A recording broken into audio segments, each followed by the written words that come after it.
एक बड़ा ही धनवान आदमी एक गांव में रहता था। जैसे कि ज़्यादा पैसे वाले होते हैं, इस धनवान सेठ को भी अपने पैसों का घमंड था। वह जिस गांव में रहता था वहाँ पर ज़्यादातर लोग किसान थे। इन सभी किसानों के पास जितनी ज़मीन थी उसके कई गुना ज़्यादा ज़मीन सेठ के पास थी।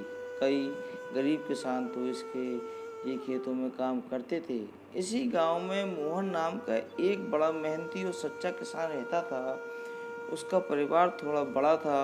उसके परिवार में उसके बूढ़े माँ बाप, पत्नी, बच्चे थे जो काफ़ी छोटे थे। मोहन के पास ज़्यादा ज़मीन नहीं थी, लेकिन जितनी भी थी उससे वह बड़ी मेहनत से काम करता और अपने परिवार का पेट पालने लायक अनाज उगा लेता था। बाकी के किसान यह देखकर हैरान रह जाते कि कैसे कोई इतनी सी ज़मीन में इतनी ज़्यादा फसल उगा सकता है। एक वर्ष उस गांव में काफ़ी ज़्यादा बारिश हुई, जिसके चलते किसानों को फसल बर्बाद, जिसमें से एक मोहन भी था। अब मोहन धर्म संकट में पड़ गया, क्योंकि उसके परिवार में उसके अलावा कोई भी काम करने वाला नहीं था, ना ही और उसके परिवार को भूखा मरते हुए देख सकता था। वह जानता था कि इस गांव में अगर कोई उसकी मदद कर सकता है तो वह घमंडी सेठ है, जिसने गांव के कई अन्य गरीब किसानों को या तो कर्ज दिया या तो अपने यहाँ काम पर रखा हुआ था। हाथ पे हाथ धरे बैठे रहने के बजाय उसने इस सेठ के पास जाने का फैसला किया और एक दिन उसके पास पहुंच गया। सेठ के पास पहुंचकर मोहन बोला, सेठ जी, आपकी बहुत मेहरबानी होगी अगर आप मुझे थोड़ा सा कर्जा दे दें, जिससे मैं अपने खेतों में फिर से कोई फसल उगा सकूं, या फिर आप मुझे अपनी नौकरी दे दें ताकि मैं परिवार को 2 वक्त का खाना मिल सके। घमंडी सेठ को उसकी इन बातों से कोई मतलब नहीं था, लेकिन गांव के सारे लोगों की तरह वह भी जानता था कि मोहन कितना मेहनती है और वह जिस भी खेत में काम करेगा वहाँ पर दोगुनी फसल उगा सकता है। सेठ ने सोचा, अगर मैं इसे पैसे उधार देता हूँ तो ये शायद इस स्थिति में नहीं है कि मुझे वापस लौटा सके, लेकिन अगर मैं इसे अपने खेतों में काम करवाता हूँ तो मुझे ज़रूर दुगना फ़ायदा होगा।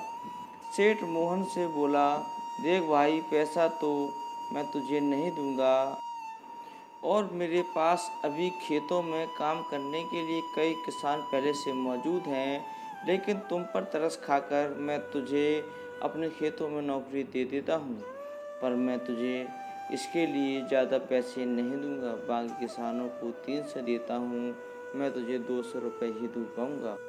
मरता क्या ना करता, मोहन ने सेठ की शर्त मान ली और उसी दिन से सेठ के खेतों में काम करना शुरू कर दिया।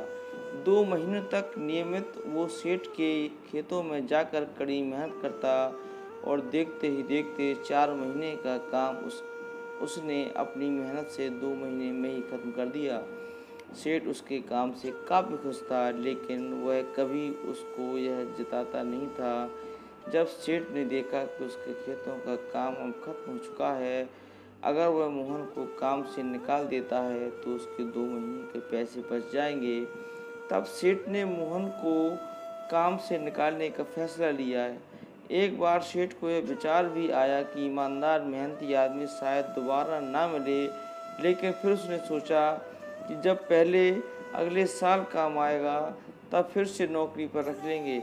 आखिर इस गांव में उसके अलावा है ही कौन जिसके आगे ये लोग अब आपकी हाथ फैलाएंगे। एक दिन सेठ ने मोहन को अपने पास बुलाकर उसको कुछ पैसे दिए और साथ में कहा कि कल से तुम काम पर आने की ज़रूरत नहीं है। अब मेरे पास तुम्हारे लिए कोई काम नहीं बचा है। जब मेरे पास काम आएगा मैं तुम्हें बुला लूँगा। यह सुनकर मोहन का दिल बैठ गया। पिछले 2 महीने से कम ही सही उसके बच्चों और परिवार के पेट में अन्न का दाना जा तो रहा था। अब वह क्या करेगा, यह सोचकर उसकी आंखों में आंसू निकल आए। मोहन ने सेठ के पैर पकड़ लिए और गिड़गिड़ाने लगा, सेठ जी, मुझे इस काम की बहुत ज़रूरत है, मुझे मत निकालिए। अपने मतलब से मतलब रखने वाला सेठ टस का मस नहीं हुआ। उसने खरी खोटी सुनाकर सेठ मोहन को वहाँ से भगा दिया और मन ही मन महीनों महीनों की तनख्वाह बचाने में खुश होने लगा। अगले दिन जब सवेरे उठा और अपने आंगन में आया तो उसने देखा कि मोहन उसके आंगन में बैठा है। सेठ ने उसको पास बुलाकर पूछा कि क्या हुआ, तुम यहाँ क्यों बैठे हो? मोहन बोला, सेठ जी मुझे वापस काम पर रख लीजिए। आप जानती हो कि मेरी आर्थिक परिस्थिति कैसी है, थोड़ी दया कीजिए। लेकिन सेठ ने उसकी एक न सुनी और फिर एक बार भी उसे भला बुरा कहकर वहाँ से जाने के लिए कहा। बेचारा मोहन अपना सिर नीचे झुका के वहाँ से चला गया। अगले दिन फिर यही घटना दोहराई। मोहन फिर सेठ के आंगन में बैठ गया। सेठ ने फिर उसके जाने के लिए कहा। यही घटना अगले कई दिनों तक चलती रही। अब तो मोहन सेठ के हड़काने पर भी वहाँ से नहीं जाता और वहीं पर बैठा रहता। एक बार सेठ ने उससे पूछ लिया, तुम कैसे आदमी हो? मैं तुम्हारा इतनी अपमान करता हूँ लेकिन तुम्हें कोई फर्क नहीं पड़ता।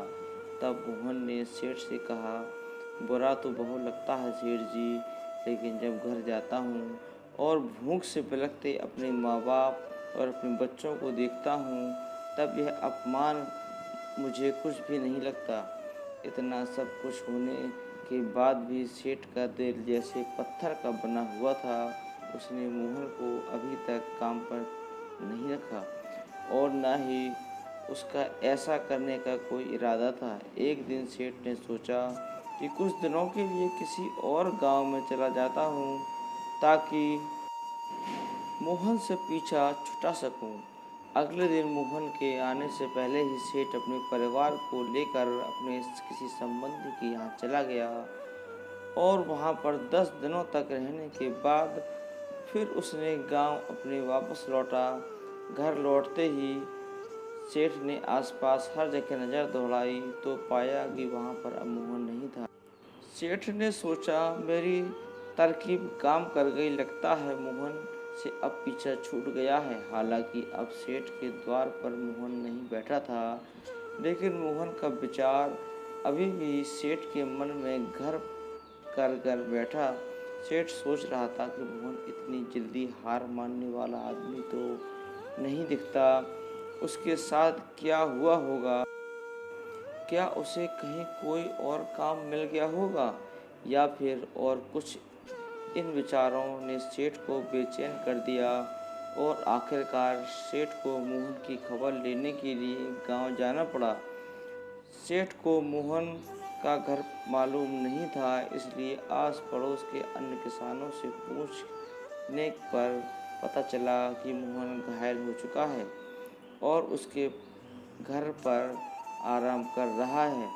सेठ ने जब उसके घायल होने का कारण लोगों से पूछा तो सेठ को पता चला कि जब सेठ अपना घर छोड़कर किसी गांव में गया था तब बंद घर देखकर कुछ चोर उसके यहाँ चोरी करने आए थे, जिसको रोकने की कोशिश करते हुए हाथापाई में मोहन चोटिल हो गया। यह सब जानने के बाद सेठ का पत्थर दिल अब मोम की तरह पिघल गया। सेठ को अपने किए पर पछतावा होने लगा। सेठ ने अपने आप को याद दिलाया कि कैसे उसने एक शरीफ और सच्चे आदमी को ज़्यादा काम करवा कर भी उसको पूरा पैसा नहीं दिया और जिसको गले से लगाना चाहिए था उसे ठोकर मारकर भगाता रहा। सेठ मोहन का घर का पता पूछकर उसके घर पहुंचा तो देखा मोहन की घर की हालत बहुत ख़राब है। उसका परिवार भूख से बेहाल है और वह खुद अपने हाथ पैर पर चोट के साथ खाट पर पड़ा हुआ है। यह दृश्य देखकर सेठ की आंखों से आंसू बह निकले। सेठ ने मोहन से पास जाकर उससे सच्चे दिल से माफ़ी मांगी, उसको उसकी मेहनत के पैसे दिए, उसका इलाज कराया और उसको हमेशा के लिए अपने यहाँ काम पर रख लिया। दोस्तों, आपको यह कहानी कैसी लगी कमेंट करके ज़रूर बताएं। धन्यवाद।